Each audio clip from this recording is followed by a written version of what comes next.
Hello મિત્રો, સ્વાગત કરજો ફરી આના વિડીયોની અંદર। તો મિત્રો આજે આપણે આ વિડીયોની અંદર વાત કરીશું કે રૂપિયા 12,000ની સહાય આપવામાં આવશે ખેડૂતોને અને દેવું માફી અંગે મોટી જાહેરાત કરી દેવામાં આવી છે સરકાર દ્વારા। અને ખેડૂતોને ખાતર લેવા માટે રૂપિયા 3,000 રૂપિયાની સહાય। તો કે કયા ખેડૂતોને ખાતર લેવા માટે 3,000ની સહાય આપવામાં આવશે અને કયા ખેડૂતોને દેવું માફ કરવામાં આવશે મિત્રો, અને કયા ખેડૂતોને રૂપિયા 12,000ની સહાય આપવામાં આવશે, તો તેની સંપૂર્ણ માહિતી આપણે આજના વિડીયોમાં જોઈશું। તો વિડીયોના અંત સુધી બન્યા રહેજો અને જો વિડીયો ગમે તો વિડીયોને એક લાઈક આપી ચેનલમાં નવા તો ચેનલને સબસ્ક્રાઇબ કરવા વિનંતી મિત્રો। અને મિત્રો અમને કમેન્ટ કરીને ખાસ જણાવજો કે અમારો વિડીયો તમે કયા ગામ કે કયા શહેરથી જોઈ રહ્યા છો, તો મિત્રો અમને પણ ખબર પડે કે અમારો આ વિડીયો આ ગામ કયા શહેર સુધી પહોંચી રહ્યો છે। તો મિત્રો વિડીયોની શરૂઆત કરી લઈએ।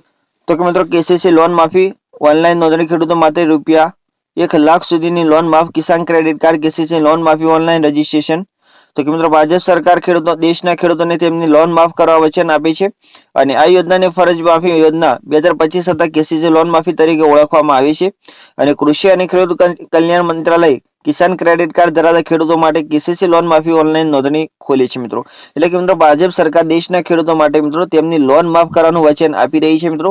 અને આ યોજનાને ફરજ માફી યોજના 2025 અથવા કેસીસી લોન માફી તરીકે ઓળખવામાં આવે છે મિત્રો। કૃષિ અને ખેડૂત કલ્યાણ મંત્રાલય કિસાન ક્રેડિટ કાર્ડ ધરાવતા ખેડૂતો માટે મિત્રો કેસીસી લોન માફી ઓનલાઈન નોંધણી ખોલે છે મિત્રો। હવે વાત કરીએ મિત્રો રાજ્યના લોન માફી નોંધણી માટે પાત્ર ખેડૂતોની યાદી બહાર પાડે છે। જે ખેડૂતોનું નામ તેના સંબંધિત રાજ્યની ફરજ બજાવતી યાદીમાં છે મિત્રો, તેઓ લોન માફી માટે અરજી કરી શકે છે। અને આ યોજના નાના અને સીમાંત વર્ગના ખેડૂતો માટે છે જેમની પાસે કેસીસી લોન બાકી છે। અને આ યોજના કિસાન ઋણ મોચન યોજના 2025 તરીકે ઓળખાય છે। એટલે કે મિત્રો રાજ્યો લોન માફી નોંધણી માટે મિત્રો પાત્ર ખેડૂતોની યાદી બહાર પાડી છે મિત્રો। અને જે ખેડૂતોનું નામ તેમના સંબંધિત રાજ્યની કરજ માફી યાદીમાં છે તેઓ લોન માફી માટે અરજી કરી શકે છે મિત્રો। અને આ યોજનાના નાના અને સીમાંત વર્ગના જે ખેડૂતો છે મિત્રો તેમના માટે કેસીસી લોન બાકી છે મિત્રો, તેવા ખેડૂતોને આ યોજના કિસાન ઋણ મોચન યોજના તરીકે પણ ઓળખવામાં આવે છે મિત્રો। ત્યારબાદ આપણે આગળ વાત કરીએ કે કેસીસી લોન માફી નોંધણી માટે લાયક ઉમેદવારો તેમના સંબંધિત રાજ્ય કૃષિ મંત્રાલયોની સત્તાવાર વેબસાઇટની મુલાકાત લઈ શકે છે। અને તેઓએ પ્રથમ લોન માફી પત્ર ઉમેદવારોની યાદી તપાસી અને જો તેમનું નામ યાદીમાં હોય તો જ નોંધણી કરાવવાની રહેશે મિત્રો। એટલે કે મિત્રો જે કેસીસી લોન માફી નોંધણી છે મિત્રો તેમના માટે લાયક ઉમેદવારો છે મિત્રો તેમના સંબંધિત જે રાજ્ય કૃષિ મંત્રાલય છે મિત્રો તેમના દ્વારા સત્તાવાર વ્યવસાયની મુલાકાત લઈ શકે છે। અને ત્યારબાદ તેઓ ફોર્મ ભરી શકે છે અને તેઓનું પ્રથમ લોન માફી પત્ર મિત્રો ઉમેદવારોની યાદી તપાસીને ભરવાનું રહેતું હોય છે। અને જો જે ઉમેદવારની યાદી તપાસીને અંદર મિત્રો જે તમારું નામ યાદીની અંદર હોય તો તમારે નોંધણી કરાવવાની રહેશે મિત્રો। અને તેઓ કેસીસી લોન માફી એપ્લિકેશન માટે અરજી કરી શકે છે અને જરૂરી દસ્તાવેજો સબમિટ કરી શકે છે અને પછી તેમની બેંક તરફથી લોન માફીની સૂચનાની રાહ જોઈ શકે છે। એટલે કે મિત્રો જે આ ઉમેદવારની યાદી બહાર પાડવામાં આવી છે જો એની અંદર તમારે લોન માફી અંગેનું જો તમારે અંદર નામ હોય મિત્રો તો તમારે એપ્લિકેશન માટે અરજી કરવાની રહેશે અને જરૂરી દસ્તાવેજો સબમિટ કરવાના રહેશે અને પછી તેમની બેંક તરફથી મિત્રો લોન માફીની સૂચનાની રાહ જોઈ રહેવાની રહેશે મિત્રો। અને કેસીસી લોન માફી યોજના વિશે વાત કરીએ તો કે કેન્દ્ર સરકાર તેમના કૃષિ અને ખેડૂત કલ્યાણ મંત્રાલય દ્વારા તેમના 2024-25 બજેટની અંદર કિસાન કર્જ માફી યોજના 2025 રજૂ કરી છે।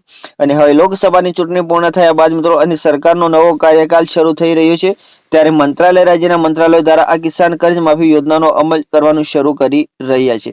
એટલે કે મિત્રો કેન્દ્ર સરકાર તેમના કૃષિ અને જે ખેડૂત મંત્રાલય દ્વારા જે મિત્રો 2024-25 નું જે બજેટ બહાર પાડવામાં આવે છે તેની અંદર કિસાન કર્જ માફી યોજના 2025 રજૂ કરી છે। અને હવે લોકસભાની ચૂંટણી પૂર્ણ થયા બાદ મિત્રો અને સરકારનો નવો કાર્યકાળ શરૂ થઈ રહ્યો છે ત્યારે મંત્રાલય રાજ્યના મંત્રાલયો દ્વારા આ કિસાન કર્જ માફી યોજનાનો અમલ કરવાનું શરૂ કરી રહી છે મિત્રો। હવે વાત કરીએ કિસાન કર્જ માફી યોજના 2025 નો ઉદ્દેશ ખેડૂતોની લોન માફ કરવાનો છે જેથી તેઓએ આર્થિક બોજ હળવો થાય અને આ ફક્ત નાના અને મધ્યમ વર્ગના ખેડૂતોને લાગુ પડે છે મિત્રો। એટલે કે કિસાન કર્જ માફી 2025 નો મુખ્ય ઉદ્દેશ એ છે કે ખેડૂતોની લોન માફ કરવાનો અને જેથી તેઓની આર્થિક બોજ હળવો થઈ જાય મિત્રો।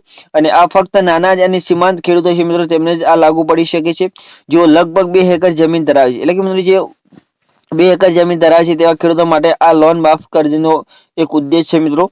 અને રાજ્ય સરકારો એવા ખેડૂતોને 3 લાખ સુધીની રાહત આપવાનું લક્ષ્ય ધરાવે છે જેમની પાસે તેમની કેસીસી પર કોઈ લોન છે। અને ગુજરાત સરકારે કિસાન ઋણ મોચન યોજના 2025 માટે પાત્ર ખેડૂતોની યાદી બહાર પાડી છે। એટલે કે મિત્રો સરકાર એવા ખેડૂતોને 3 લાખ સુધીની રાહત આપવાનું લક્ષ્ય ધરાવે છે કે જેમની પાસે તેમની કેસીસી પર કોઈ લોન છે મિત્રો।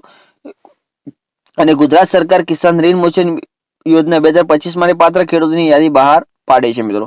હવે વાત કરીએ કિસાન ફરજ માફી યોજનાના લાભોની તો કે નાના અને સીમાંત ખેડૂતોને રૂપિયા 3 લાખ સુધીની લોન માફ કરવાનું મિત્રો।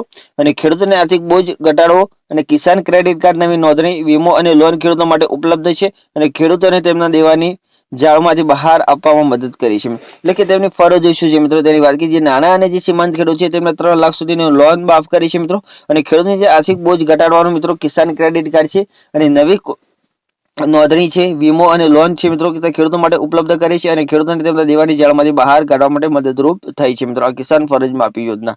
તો કે મિત્રો આ હતા ખેડૂતો માટે મહત્વ ઉપયોગી માહિતી. તો મિત્રો મેં આશા કરી છે કે તમને આ વિડીયો ગમ્યો છે તો વિડીયોને એક લાઈક આપી ચેનલમાં નવા તો ચેનલને સબસ્ક્રાઇબ કરવાનું ના ભૂલતા, જેથી કરીને અમે ખેડૂત લક્ષી કોઈ પણ અવનવી માહિતી અમારી યુટ્યુબના માધ્યમથી લાવીએ તો અમારી યુટ્યુબના માધ્યમથી તમને સૌથી પહેલી મળતી રહે. થેન્ક યુ મિત્રો.